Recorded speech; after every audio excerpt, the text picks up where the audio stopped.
আজকে আমরা class 11 second সেমিস্টারের ইতিহাসের দ্বিতীয় অধ্যায়ের ওয়ান শট। তোমরা যদি এখনো পড়াশোনা শুরু করে না থাকো, এই ভিডিওটি দেখো।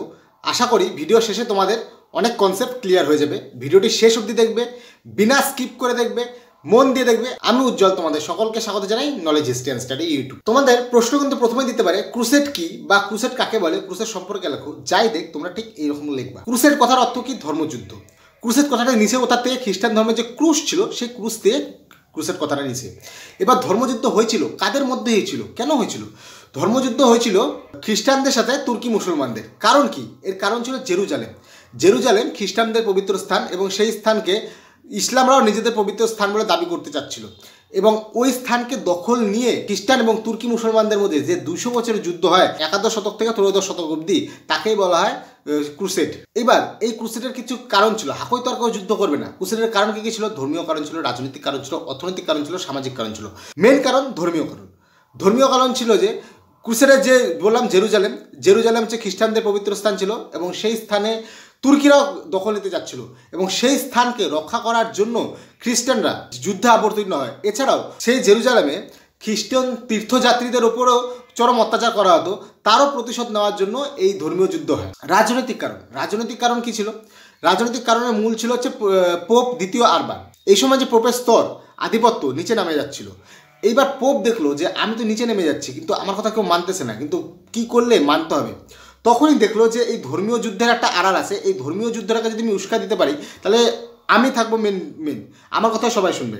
তো ওই জন্য যে পোপ দ্বিতীয় আরবান তার যে খ্রিস্টান ভাই বন্ধু ওদেরকে এই ধর্মীয় উস্কানিমূলক দিল, বলে আমাদের প্রতিশোধ নিতে হবে, আমাদের তীর্থযাত্রীদের উপর আক্রমণ করতেছে, ওদেরকে নিশ্চিহ্ন করে দিতে হবে, ওরা পাপী বিধর্মী। এটা ছিল রাজনৈতিক কারণ।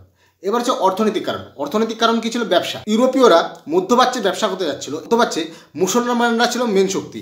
এবার ওদেরকে পদান্ত করার জন্য একটা তো এনার্জি লাগবে, যার জন্য খ্রিস্টানরা বললো এটা আমাদের ধর্মযুদ্ধ, ওদেরকে যদি আমরা পদানত করতে না পারি আমাদের ধর্ম নিশ্চিহ্ন হয়ে যাবে। বাস, এটাও ছিল এটাও ছিল কারণ।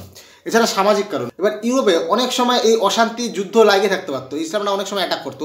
এবার ওরা বলতে যে আর এই ঝামেলা পোষাবোই না, এবার একবারে যা হবে ফাইনাল, যার জন্য ওরা এই ধর্মযুদ্ধে নেমে পড়ছে। এটা ছিল হচ্ছে কারণ। এবার ফলাফল। সব যুদ্ধেরই তো কোনো ফলাফল আছে। ক্রুসেডের কী কী ফলাফল ছিল? প্রথম ফলাফল ছিল সামন্ততন্ত্রের অবসান। এই যে যুদ্ধ, এই যুদ্ধে অনেকে টাকা নিয়ে গেছে, অনেকে বাড়ি ঘর বন্ধক রেখে গেছে, অনেকে ধার দেনা করে গেছে। এবার যারা ধার দেনা করে গেছে অনেকে মরে গেছে, অনেকে সর্বশান্ত হয়ে গেছে। এবার ওই টাকার ফেরত দিতে পারে নাই। এবার সামন্ততন্ত্রদের টাকা ডুবে গেল, যার ফলে সামন্ততন্ত্রের অবসান ঘটলো। তারপরে কারণ জাতীয় রাষ্ট্রের উত্থান। এবার হচ্ছে সামন্ততন্ত্রের অবসান ঘটলো, এবার আস্তে আস্তে জাতীয়তাবাদীর উত্থান ঘটলো। বাণিজ্যের প্রসার হলো।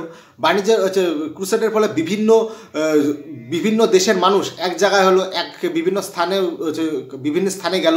এবার বিভিন্ন স্থানে গেলে তো মানুষ জিনিসপত্র কিনতে থাকবে, এক জায়গা থেকে আরেক জায়গায় পরিবহন চালু হলো, এক জায়গায় বাজার তৈরি হলো, আরেক জায়গায় মানুষ বসবাস করতে থাকলো। এইভাবে মানুষের বাণিজ্য গড়ে উঠলো। তারপর বিভিন্ন শহরের বিকাশ ঘটলো। কারণ কি? বিভিন্ন জায়গার থেকে বিভিন্ন মানুষ আসছে, বিভিন্ন জায়গায় বসতি স্থাপন করছে, ঠিক আছে। শিল্পের প্রসার হলো, কুটির শিল্পের প্রসার হলো, বিভিন্ন সংঘ প্রতিষ্ঠা হলো, সাহিত্য চর্চা বাড়লো, লেখালেখি বাড়লো, পোপের ক্ষমতা বৃদ্ধি পাইলো, মানুষের মধ্যে যেটা বললাম জ্ঞানের বিকাশ হলো। এবং সব থেকে প্রত্যক্ষ ফলাফল যেটা সব থেকে খারাপ ছিল, প্রচুর জীবনহানি হয়েছে। কারণ যুদ্ধ যেখানে হবে সেখানে জীবনহানি হবেই। তো এই ছিল ক্রুসেড। ক্রুসেড সম্পর্কে তোমরা যদি ডিটেলসে পড়তে যাও, ভিডিও করে দেওয়া রয়েছে, তোমরা প্লেলিস্টে গিয়ে অবশ্যই দেখে নেবে। এবার আমরা জানবো কনস্ট্যান্টিনোপলের পতন সম্পর্কে। তোমাদের যদি প্রশ্ন আসার চান্স খুবই বেশি যে কনস্ট্যান্টিনোপল পতন সম্পর্কে লেখো, বা বাইজেন্টাইন সভ্যতা সম্পর্কে লেখো, বা বাইজেন্টাইন সভ্যতার পতন কেন হয়েছিল, এইসব কারণেই দিতে পারে। তো তোমরা ঠিক এইভাবেই লিখবা। 1453 খ্রিস্টাব্দে অটোমান তুর্কি সাম্রাজ্য বাইজেন্টাইন সাম্রাজ্যের রাজধানী কনস্ট্যান্টিনোপলের পতন ঘটায় দেয় এবং একেই কনস্ট্যান্টিনোপলের পতন বলা হয়। এর কারণ কী ছিল? প্রথম কারণ ছিল বাইজেন্টাইন সভ্যতার দুর্বলতা। সেই সময় বাইজেন্টাইন সাম্রাজ্য আস্তে আস্তে দুর্বল হয়ে যাচ্ছিল এবং তুর্কি যে আক্রমণ করছিল তার মোকাবেলা করার ক্ষমতা তাদের ছিল না, এবং তাই তুর্কিরা কনস্ট্যান্টিনোপলকে আক্রমণ করে। তারপরে কারণ কী ছিল? হচ্ছে অটোমান সাম্রাজ্যের সাম্রাজ্যবাদ। অটোমান সাম্রাজ্য আস্তে আস্তে তাদের সাম্রাজ্য প্রসারের দিকে তাকাচ্ছিল এবং সেই সময় তারা দেখলো যে কনস্ট্যান্টিনোপল হচ্ছে আমাদের সাম্রাজ্যের মেন, একে হচ্ছে যদি আমরা নিতে পারি তাহলে আমাদের সাম্রাজ্য আরও বড় হবে, যার জন্য ওরা বাইজেন্টাইন সাম্রাজ্যকে আক্রমণ করলো। কারণ কি? এই ইউরোপ এবং এশিয়ার প্রবেশদ্বার হিসাবে কনস্ট্যান্টিনোপলকে ধরা হতো। তারপর উন্নতি সামরিক নীতি ছিল। অটোমান সাম্রাজ্য তারা বিভিন্ন কামান, গোলা বারুদ এগুলো হচ্ছে ব্যবহার করতো। এবং অটোমান সাম্রাজ্যের নৌ অবরোধ ছিল প্রকট। এদের যে নৌসেনা ছিল, এদের নৌসেনা বিশাল ছিল, এদের মতো নৌসেনা সেরকম ছিল না, বাইজেন্টাইন সভ্যতা ছিল না, যার জন্য এরা নৌ অ্যাটাকও করছে। ও 53 দিন বাইজেন্টাইন সভ্যতাকে আটকায় রাখছিল, যে অবরোধ করে রাখছিল, যার ফলে তারা দুর্বল হয়ে গেছিল, কোনো খাবার আসতে পারে নাই, কোনো রসদ আসতে পারে নাই, বাস ফিনিশ। বাইজেন্টাইন সাম্রাজ্যের সেনাদের বিশ্বাসঘাতকতার ফলেও এই বাইজেন্টাইন সভ্যতার পতন ঘটে। এই কনস্টান্টিনোপল আমাদের ডিটেলসে করে দেওয়া রয়েছে। এবার আমরা যেটা নিয়ে আলোচনা করবো সেটা হচ্ছে রেনেসা। সবথেকে গুরুত্বপূর্ণ প্রশ্ন, এটা কিন্তু প্রায় সব স্কুলেই দিবে, সুতরাং মন দিয়ে দেখো। এবং রেনেসা সম্পর্কে ডিটেলসে করে দেওয়া রয়েছে, আমি এখানে ওয়ান শট করি। রেনেসা কোথায় হয়েছিল? ইউরোপে হয়েছিল। কবে হয়েছিল? পঞ্চদশ শতক থেকে ষোড়শ শতাব্দীতে। খ্রিস্টীয় পঞ্চদশ থেকে ষোড়শ শতাব্দীতে ইউরোপের সামাজিক, রাজনীতিক, ধর্মীয়, অর্থনৈতিক, জ্ঞান বিজ্ঞান ক্ষেত্রে যে নতুন ধারা নিয়ে আসে, নতুন উদ্দীপনা সৃষ্টি হয়, তাকে বলা হয় রেনেসা। রেনেসার অর্থ হচ্ছে নবজাগরণ। এবার রেনেসা হয়েছিল কেন, কারণ কি, কারণ, বৈশিষ্ট্য, উদ্দেশ্য, যা বলতে পারো তাই বলতে পারো। যেমন রেনেসার প্রথম কারণ হচ্ছে মুদ্রণযন্ত্রের আবিষ্কার। মুদ্রণযন্ত্রের আবিষ্কার মানে ছাপাখানা আবিষ্কারের ফলে বইপত্র ছাপা হলো, মানুষের পড়াশোনা শুরু করলো, যার ফলে মানুষের জ্ঞানের বিকাশ হলো। বিভিন্ন বিশ্ববিদ্যালয় স্থাপনের ফলে মানুষ পড়াশোনা করতে শুরু করলো, মানুষের জ্ঞানের বিকাশ ঘটলো। মানবতাবাদীদের প্রচার, মানবতাবাদীদের লেখা, বিভিন্ন তাদের লেখার সংস্পর্শে এসে তাদের জ্ঞানের বিকাশ ঘটলো। যুক্তিবাদের বিকাশ, বিভিন্ন দার্শনিকদের মতবাদের সাথে সংস্পর্শে আসলো এবং তাদের মধ্যে যুক্তিবাদের বিকাশ ঘটলো। তারা কোনটা করা উচিত, কোনটা করা উচিত না, অন্ধবিশ্বাস কাকে বলে, সেগুলোর সাথে পরিচিত হলো। রেনেসার ফলে বিভিন্ন শিল্প চর্চা উন্নতি আসলো, বিভিন্ন শিল্পের উদ্ভব ঘটলো।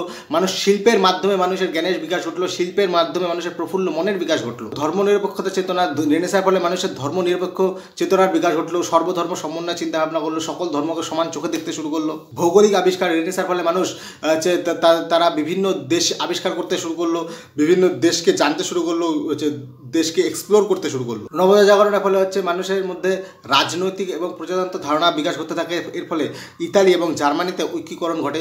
তবে নবজাগরণের ফলে শোষণও বাড়ে। যারা এলিট ক্লাস তারা পড়াশোনা শিখে যায় এবং তারা নিম্ন শ্রেণীকে শোষণ করতে শুরু করে। সাহিত্য ক্ষেত্রে উন্নতি ঘটে বিভিন্ন। এই ছিল রেনেসা সম্পর্কে আলোচনা। রেনেসা সম্পর্কে ডিটেলসে ভিডিও, কোথায় কী প্রভাব পড়ছিল, কী কারণে পড়ছিল, সেটা প্লেলিস্টে যায় দেখে নাও। কারণ এখানে যদি আমি সেগুলো বলতে চাই সেটা অনেক বড় ভিডিও হয়ে যাবে আর তোমাদের সেটা বোরিং লাগবে, তার জন্য আমি এটা ওয়ান শট করে দিলাম। এই ছিল দ্বিতীয় অধ্যায়ের ওয়ান শট রিভিশন। এটা পার্ট 1, এরপরে পার্ট 2 আসবে। এটা অনেক বড় চ্যাপ্টার, এটা যদি আমি একটা ভিডিওতে করতে চাই অনেক বড় হয়ে যাবে, অনেক লেন্দি হয়ে যাবে, তোমাদের পক্ষে ওটা বোরিং লাগবে। সুতরাং আমি এটাকে ছোটো ছোটো করে দিচ্ছি যাতে তোমাদেরও ইন্টারেস্ট বজায় থাকে। ভিডিওটি ভালো লাগলে অবশ্যই লাইক করবে, আশা করি তোমাদের ভিডিওটি কাজে লাগবে। কমেন্ট করে জানাবে কীরকম লাগলো। চ্যানেলটিকে অবশ্যই সাবস্ক্রাইব করবে, বন্ধুদের সাথে শেয়ার করবে। তোমাদের শেয়ার সত্যিই খুব জরুরি, তোমাদের সাপোর্ট খুবই জরুরি। দেখা হচ্ছে পরে আরেকটি ভিডিওতে। ততক্ষণে ভালো থাকো, সুস্থ থাকো, জয় হিন্দ।